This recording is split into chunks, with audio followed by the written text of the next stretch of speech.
Il est 7 heures du côté de Guidera, c'est l'instant réservé à la revue de presse. Et du côté de Yaoundé, en place, nous avons monsieur Brand Kamga. Bonjour messieurs, c'est à vous l'antenne.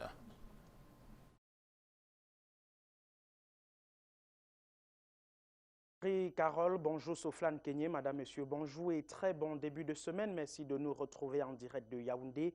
Pour cet exercice quotidien, nous allons feuilleter les unes qui nous sommes parvenus ce matin à la rédaction de Yaoundé. L'actualité est très dense et nous allons tout de suite débuter avec le Premier ministre chef du gouvernement Joseph Dion-Ngouté qui vient donc de séjourner dans la région du nord-ouest du Cameroun et plus précisément à Bamenda. Le quotidien national bilingue Cameroun Tribune nous fait savoir que tout est mis en œuvre pour un retour de la paix dans les régions du nord-ouest et du sud-ouest. Et l'une des grandes annonces à l'issue de cette descente instruite par le président de la République est le renforcement de la dynamique du dialogue. C'est Ali en page 2 et 6 du quotidien national bilingue qui a donné la parole à plusieurs observateurs. Ces derniers saluent la proximité du gouvernement avec un peuple meurtri depuis maintenant un peu près de 3 ans, lequel peuple attend infiniment des solutions concrètes pour une sortie de crise.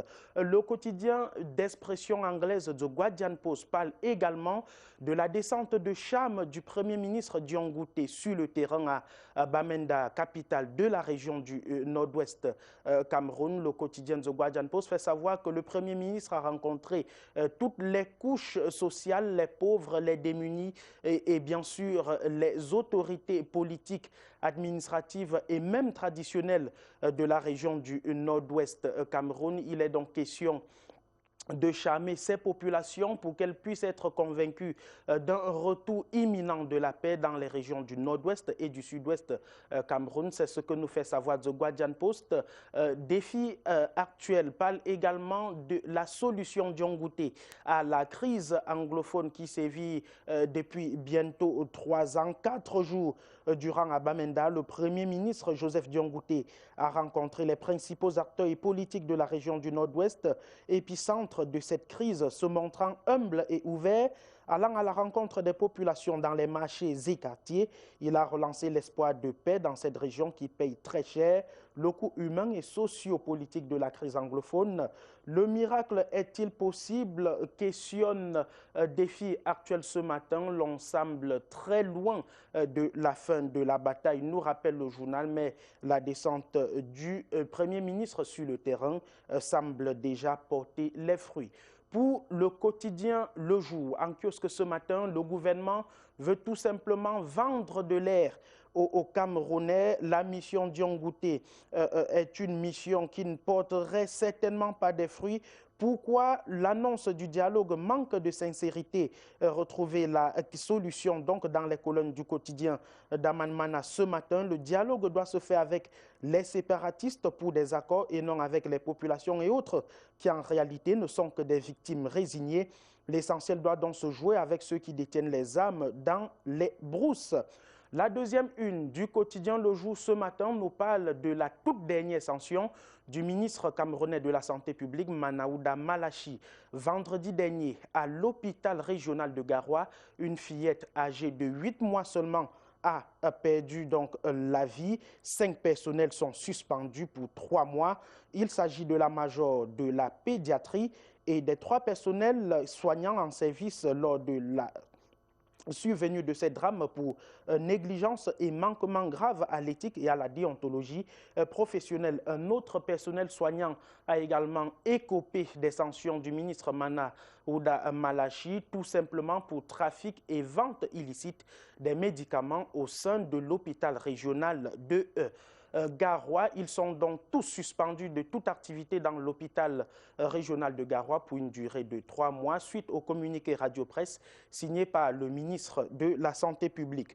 On revient à l'actualité phare du jour, parlant bien sûr de la crise anglophone, avec la Voix du Centre qui est en kiosque ce matin et nous dit qu'il y a quelques mois seulement, le chef de l'État, Paul Biya, ne voulait du tout point du dialogue. Le dialogue était impossible avec les séparatistes. Il est subitement résolu à s'ouvrir au dialogue qu'il a tant refusé. Et pour la Voix du Centre, Paul Biya recule sur sa position par rapport à la crise anglophone. L'homme qui se prenait entre guillemets Point demi-dieu dans sa capacité à résoudre les problèmes du Nord-Ouest et du Sud-Ouest revient donc sur sa décision et ouvre les portes au dialogue. C'est peut-être anecdotique, mais l'anecdote que nous avons reçue également à Yaoundé ce matin parle du contre-pied du président de la République, Paul Biya. Le journal de Jean-Pierre Amougou Belinga dit que c'est sans pression ni ingérence de la communauté internationale que le président de la République réitère son appel au dialogue pour enterrer les tensions qui subsistent. La seule condition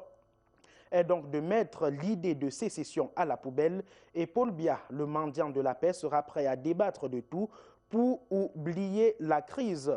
Résoudre cette crise passe donc par une solution d'enquête, par la mise de côté du cycle d'enquête, nous dit l'Indépendant ce matin. Le président de la République est donc un tout petit peu revenu sur sa décision selon laquelle il ne fallait pas du tout dialoguer avec les sécessionnistes. Le Indépendant nous fait savoir ce matin qu'il faut mettre de côté un certain nombre d'ego et d'orgueil pour dialoguer avec les uns et les autres. Nous sommes le 13 mai et en principe, le Conseil de sécurité des Nations Unies, l'Indépendant nous le fait savoir, au conditionnel, devrait se pencher sur le cas du Cameroun ce matin même. Le quotidien Mutation parle du carré d'as pour faciliter et jouer les médiateurs dans la crise anglophone vis-à-vis par rapport aux solutions envisagées. Il s'agit du cardinal Christian Toumi qui demande jusqu'ici en vain la tenue de la conférence anglophone, ni John Frondi, le chairman du SDF, qui s'est porté candidat chez le Premier ministre, sans oublier le sénateur Tif Moukete, qui a exprimé son indignation lors de la dernière session parlementaire. On n'oublie certainement pas la place de l'autorité traditionnelle qui doit jouer un rôle crucial dans la résolution de la crise. Et le chief de Mancon, le chief Anguafor, est donc prêt à travailler pour que les régions du nord-ouest et du sud-ouest Cameroun retrouvent incessamment la paix. On met un tout petit peu de côté la crise anglophone pour parler cette fois-ci de la cabale contre le secrétaire général à la présidence de la République qui retient toujours l'attention du tri-hebdomadaire le soir ce matin. La délégation permanente de signature récemment accordée au ministre d'État Ferdinand Gongo n'est rien d'autre qu'une marque de confiance du chef de l'État qui n'en est d'ailleurs pas à son premier décret sur la question. Ferdinand Gongo n'est donc ni usurpateur ni imposteur. Ce sont des mauvaises manœuvres et manipulations politiciennes orchestrées par certains pour donc ternir l'image de confiance qui existe entre le secrétaire général de la présidence de la République et le président Paul Biya. On parle de la fête nationale de l'unité ce matin avec l'orphelin que vous retrouverez en kiosque. Le lancement a eu lieu il y a quelques jours seulement du côté de Nyo Kokombo, c'est dans le Nyon Mfumo. C'est le ministre de la Jeunesse et de l'Éducation physique, Mounouna Fotso, qui a donné le coup d'envoi des activités de la 44e édition de la Fête nationale de l'unité. Selon le ministre de la Jeunesse, la diversité du Cameroun ne doit pas diviser, elle doit être un atout. Selon le thème retenu pour cette année, unité dans la diversité, atout majeur du peuple camerounais dans la marche résolue vers l'émergence du Cameroun. Dans une semaine, jour pour jour donc, les Camerounais auront donc à participer au défilé pour la Fête nationale de l'unité et bien d'autres activités y relatives. Le coup d'envoi a été donné, on vous l'a dit plus haut, le 11 mai dernier. Mais l'actualité s'interroge ce matin. De quelle unité s'agit-il? Il s'agit d'une unité enchaînée, nous fait savoir le journal de Hervé Tiwa ce matin. Pour quelles raisons? Nous avons la crise sociopolitique qui veut tordre le cou au pays. Boko Haram qui n'a pas dit son dernier mot à l'extrême nord alors que les séparatistes mettent le nord-ouest et le sud-ouest à genoux. Comment ne pas évoquer le tribalisme et l'incarcération à tête chercheuse des hommes politiques? L'hebdomadaire de Hervé Tiwa conclut donc que le 20 mai 2019, on va donc la célébrer, mais il s'agit bel et bien d'une unité nationale qui est très enchaînée, ce qui pose donc des questions. Retrouvez également en kiosque ce matin le quotidien L'Épervier qui, en sa seconde une, parle de l'affaire Nextel au Cameroun avec Baba Dampolo. Pourquoi le président du conseil d'administration de Nextel Cameroun n'a-t-il pas été impliqué dans les échanges?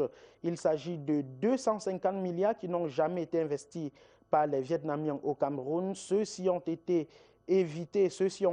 le président du conseil d'administration, pourtant le seul partenaire pour parler de l'affaire Nextel avec le gouvernement camerounais. Baba Dampolo est donc combattu parce qu'il défend la cause et l'emploi des nationaux. Serait-il lâché? S'interroge l'orphelin ce matin. Sera-t-il lâché par le gouvernement camerounais parce que tout serait mis en œuvre pour le mettre tout simplement de côté? La même actualité bat la une de la veuve ce lundi. Pourquoi Baba Dampolo n'a pas été intégré dans les conversations et dans les négociations avec la visite du vice-ministre vietnamien des Affaires étrangères au Cameroun? Le Premier ministre Joseph Dion-Ngouté a-t-il été roulé dans la farine? Le gouvernement camerounais a-t-il lâché Baba Dampolo, s'interroge la veuve. Au cours de ces audiences accordées au vice-ministre vietnamien des Affaires étrangères, un éventuel investissement de 70 milliards a été transformé à 250. Ces chiffres qui traduisent tout simplement le mensonge ont été donnés de manière unilatérale, sans personne en face pour donc dire exactement ce que le Vietnam investit au Cameroun.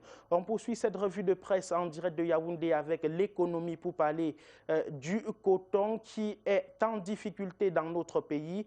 La raison évoquée par le quotidien de l'économie, la production du coton dans le Grand Nord est très menacée avec une dette de l'État qui paralyse la société cotonnière. Il faut plus de 50 milliards de francs CFA à la Sceaux de coton pour se relever, ainsi que les cultivateurs qui n'ont plus de moyens et qui risquent donc de ne plus filer du bon coton. L'autre défi après la production de cette matière reste bel et bien la transformation avec le renouvellement des équipements de SICAM qui fonctionnent avec des appareils qui dateraient donc de 1965. Il faut donc renouveler cet équipement pour mieux transformer le coton camerounais qui n'est intégralement fait qu'à 2%.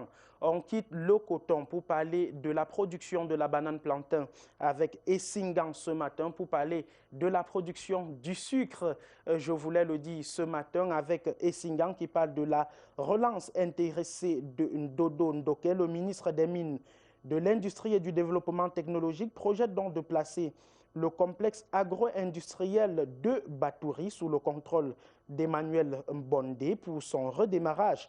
Il faut dire qu'il s'agit bel et bien de l'ex-ministre des Mines, du Développement industriel qui, entre guillemets, nous fait savoir Essingan avait donc mis de côté ce projet et donc empêché son démarrage. Aujourd'hui, le ministre Gabriel Dodo Ndoke donc serait donc en pole position pour donner ce complexe agro-industriel de production du sucre de Batouri à son prédécesseur. On poursuit en économie pour parler du secteur du transport avec le Héros national qui reparle de l'actualité relative à la réhabilitation de 38 agences de voyage sur l'ensemble du territoire national. L'information bat dans la une de Héros national qui justifie la levée de sanctions de 38 sur 85 par la mise en règle de ces agences qui fonctionnaient pour la plupart sans licence et sans autres documents importants. 38 sont donc à jour et peuvent désormais travailler depuis le 28 avril dernier après la levée de sanctions du ministre des Transports Jean-Ernest Massénangale-Bibéré qui a donc signé un communiqué. On poursuit en économie avec le financier d'Afrique qui évoque ce matin les solutions au chômage des jeunes dans l'océan et plus précisément à Kribi. Il s'agit donc du forum Jeunesse responsable qui s'est tenu le 8 mai dernier dans la cité balnéaire. L'accès au financement, l'information et la formation, ainsi que le développement des politiques en faveur de l'emploi des jeunes dans les entreprises sont les pistes qui ont été évoquées lors de ce forum tenu donc sous la présidence de Oswald Babouké, le directeur adjoint du cabinet civil de la présidence de la République. Il représentait alors le chef de l'État à ce forum de la jeunesse. On poursuit avec une actualité qui bat la une de l'Équation ce matin. Ségolène Royal est en tête camerounaise depuis hier. Elle est donc venue, cette femme d'affaires et socialiste française. Et elle est par ailleurs présidente de la fondation Désir d'avenir pour la planète. Elle est venue pour des actes forts que présente l'Équation. Ségolène Royal inaugure ce lundi 13 maternités à énergie solaire dans la localité de Bikok, commune située dans la Mofouya-Kono, région du centre. Le projet annoncé il y a moins d'un an est déjà réalisé. Ségolène Royal donne ainsi du sourire aux populations de Bikok à travers ces maternités donc, qui fonctionnent avec de l'énergie solaire. Et on termine cette première partie de la revue de presse avec l'information sous-régionale. Il s'agit bel et bien du financement des projets par la Banque africaine de développement. Intégration en kiosque ce matin nous dit que l'économie de la sous-région Afrique centrale doit s'arrimer aux normes internationales en matière de montage des projets. Le journal de Tirindon fait savoir que ce sont des conditions idoines pour bénéficier du financement de la Banque africaine de développement. Certains pays pourront donc ne plus bénéficier des créances de la BAD au cas où les dossiers sont mal ficelés. Le président de cette institution bancaire a entamé depuis le 10 mai dernier et ce jusqu'au 18 une tournée dans 4 pays de la sous-région Afrique centrale. Il est question pour le président de la BAD non seulement de porter le message des nouvelles normes aux différents pays de la CEMAC, mais aussi de nouer davantage les contacts avec ces pays de la sous-région pour une meilleure coopération avec la Banque africaine de développement. Stop et fin de la première partie de la revue de presse à Yaoundé. On prend les couleurs de la revue du côté de Douala avec Aimé Catherine Moukouri. Bonjour Aimé. Bonjour à vous, Brand Kamga, bonjour à nos millions de téléspectateurs. La revue de presse dans la capitale économique a une coloration blanche ce matin, blanc comme un drapeau de paix, ou bien ce retour au calme prôné pour cette sortie de crise dans les régions du nord-ouest et du sud-ouest. À sa une, justement, le quotidien, la nouvelle expression, titre « Crise anglophone, Yaoundé change de cap » dans un dossier que le journal nous propose ce matin. Le quotidien de la rue Jameau nous dit que pour la première fois, un émissaire du chef de l'État, Paul Biya, évoque la possibilité d'un dialogue. Le journal donne à lire ce jour les propositions du SDF, le parti qu'a rencontré à Bamenda, Chief Dion Gouté, mais aussi les réactions d'Eli Smith, coordonnateur de la conférence générale anglophone, entre autres observateurs. Le visage du Premier ministre barre la une du quotidien ce matin. Le quotidien qui nous propose à lire en page 2 le témoignage de la mère d'un Namba Boy, Bewon Bouba, présenté comme le chef de gang qui a assassiné le commissaire de sécurité publique de Sabongari et son adjoint. Il a succombé à ses blessures et ce matin, la Nouvelle Expression nous parle d'un récit pathétique. La Nouvelle Expression qui, à sa colonne, nous annonce les marches du MRC, une méga marche pacifique à Yaoundé le 8 juin et des manifestations pacifiques dans diverses localités du pays pour le 1er juin prochain, nous annonce donc la Nouvelle Expression en colonne de sa une. Pour le journal The Post de ce lundi, tout n'est pas si rose. Ce dernier nous parle également de cette visite du Premier ministre à Bamenda, mais nous précise que meurtres et coups de feu se sont poursuivis pendant la croisade de ce dernier. The Post parle de nombreux accrochages entre séparatistes et militaires qui se sont tenus entre le 9 et le 11 mai. Le journal fait savoir que des corps inertes criblés de balles ont été trouvés à Kumba, mais aussi non loin du poste de sécurité de Mabongi, un village de Kumba, et à Ikiliwindi, dans le département de Kogné. Une actualité tout à côté de laquelle The Post présente ce matin la sortie du Congrès américain. Le Congrès qui s'est prononcé le 7 mai critique, selon The Post, le gouvernement et les séparatistes et suggère le retour au fédéralisme. Il demande au Cameroun de se dépêcher dans le dialogue et aux séparatistes de s'associer à l'État pour dialoguer pacifiquement et arrêter l'assassinat de soldats. Des recommandations à l'endroit des séparatistes à lire à la une de The Post, disponible dans les kiosques de la capitale économique Douala. On parle également des kidnappings des populations, aussi les incendies des écoles qui sont reprochés par le Congrès américain aux séparatistes. séparatistes. The Star Newspaper relate également ces faits en mettant à sa une cependant le visage de Nancy Pelosi, porte-parole du Congrès. Le journal titre « Les séparatistes indexés pour des violations de droits de l'homme ». En page 2, le journal propose à lire cette résolution en 10 points du Congrès américain. En petite une de The Star, The Star donne la parole au gouverneur de la région du Sud-Ouest, Bernard Okalia-Bilay, qui a fait une mise au point ou une clarification au sujet de sa démarche auprès des chefs traditionnels. Il dit dans un communiqué n'avoir jamais menacé les chefs d'être détrônés si ces derniers ne prenaient pas part au défilé du 20 mai. Il dit tout simplement, où il précise leur avoir demandé de mobiliser les populations dans les villages. Un article à retrouver en page 3 de The Star de ce matin. La revue de presse dans la capitale économique Douala, c'est également avec le quotidien Le Messager ce matin qui parle de la crise sécuritaire dans les régions du Nord-Ouest et du Sud-Ouest. Mais cette fois-ci, Le Messager a choisi comme angle la mise en garde des sécessionnistes au Conseil de sécurité de l'ONU. Le journal nous dit que dans une vidéo en circulation sur les réseaux sociaux depuis le 11 mai dernier, un extrémiste se présentant comme le général lance une alerte à la communauté internationale pour dénoncer leur mal-être et en profiter pour remercier le président des États-Unis d'Amérique. D'après Le Messager de ce jour, c'est aujourd'hui que le Conseil de sécurité de l'Organisation des États-Unis va tabler sur la situation sociopolitique dans le Nord-Ouest et le Sud-Ouest depuis octobre 2016.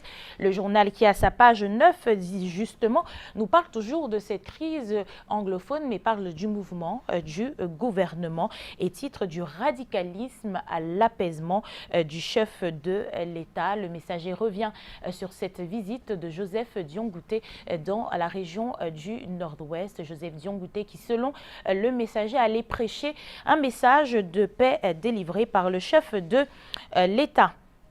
À la une du Messager, l'actualité en santé est marquée par cette décision du ministre de la Santé, ou plutôt de ses sanctions d'un cas de négligence et de trafic de médicaments à l'hôpital régional de Garoua. Dans ce communiqué, on peut lire « Faisant suite au décès d'une fillette de 8 ans le vendredi 10 mai à l'hôpital régional de Garoua, le ministre de la Santé publique, après une première évaluation du dossier qui a été porté à son attention, à cet effet, a instruit des mesures conservatoires, notamment la suspension de toute activité au sein du dit hôpital pour une durée de 3 mois. Le Messager nous fait savoir que de la major de la pédiatrie et des 3 personnels soignants en service lors de la survenue de ce drame. Ils sont donc suspendus pour négligence et manquement grave à l'éthique et à la déontologie professionnelle. Le journal nous dit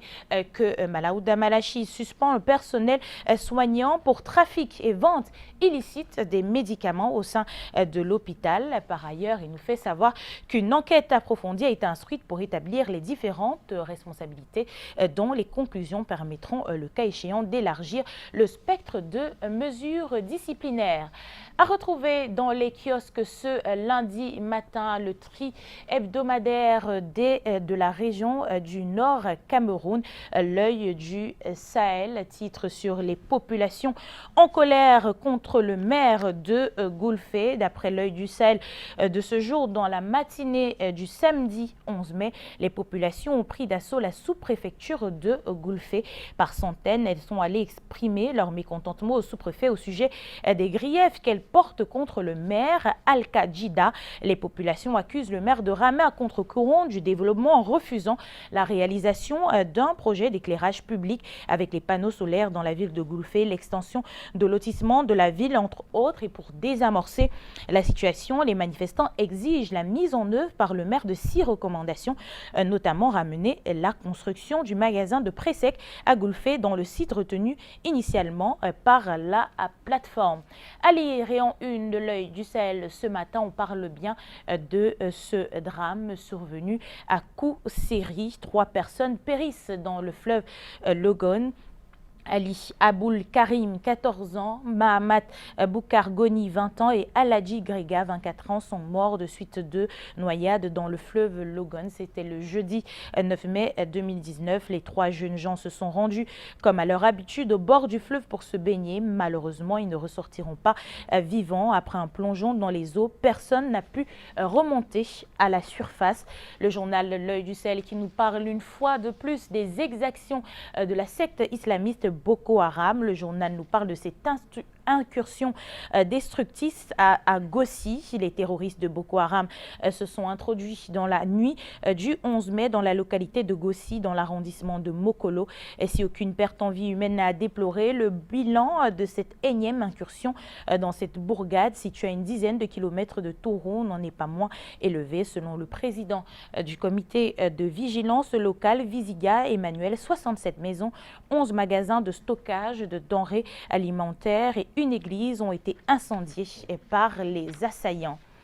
L'actualité se tisse également ce matin sur la toile et d'abord en Côte d'Ivoire avec le site d'information abidjan.net. Le site d'information en ligne nous renseigne en société qu'en Côte d'Ivoire, dans la fonction publique, les fonctionnaires vivent sous le seuil de la misère. Le site évoque ces milliers d'agents de l'État surendettés, la plupart pris au piège des usuriers. En économie, le même site donne les objectifs fixés à 130 000 tonnes en 2019 de la transformation de noix de cajou. 4 nouvelles unités de transformation seront mises à l'essai dans le pays. Au niveau de la filière coton, le directeur général du Conseil de coton et de l'ANARCAD a annoncé que le pays d'Alassane Ouattara est passé de la 4e à la 3e place des pays africains après le Mali et le Bénin. Toujours en un clic, on se retrouve au Sénégal grâce au site d'information Sénégo qui s'envole avec Air Sénégal et titre Macky Sall achète son billet pour la France. Pour une première fois, le président de la République sénégalaise a choisi d'emprunter le vol régulier d'Air Sénégal pour se rendre à Paris demain, 14 mai. Il sera peut-être en classe économique comme le Sénégalais lambda, nous annonce le site d'information. L'information qui figure parmi les 4 buzz du jour dans le pays, comme les déclarations d'Ousmane Sonko, le leader de PASTEF. Le député a déclaré ne pas être ébranlé par les menaces. Avec Info 241 également, on plonge en plein dans la politique, mais cette fois-ci au Gabon. Le site fait savoir que les opposants gabonais sont convaincus par l'état de santé d'Ali Bongo. D'après le média en ligne, le cercle Réalité et Perspective gabonaise a tenu à réagir quant au débat qui continue de faire rage au Gabon au sujet de l'état de santé du président. D'après Argendieu Kobila, il est inopportun d'évoquer une vacance du pouvoir. Nous terminons ce tour de la toile avec Jeune Afrique, premier clic en Tunisie. Le site nous explique comment le pays est devenu le nid d'espions après la révolution. Jeune Afrique parle d'arrestations mystérieuses d'un expert onusien, de rumeurs insistantes de trafic d'armes et du jeu trouble des factions libyennes. C'est un vrai polar, dit le média, qui se joue dans la capitale du pays sur fond de paranoïa galopante. Une enquête à lire sur le site. Toujours avec Jeune Afrique, au Burkina, on parle de 6 morts dans une attaque contre une église catholique du centre-nord. 6 personnes, dont un prêtre abattu ce dimanche à Dablo, dans le nord. À la une, à lire également à la une de Jeune Afrique ce matin, les hommages à Fiacre Béji, guide des 2 otages français libérés au Burkina Faso. Et c'est avec cette information que nous mettons un terme à la revue de presse dans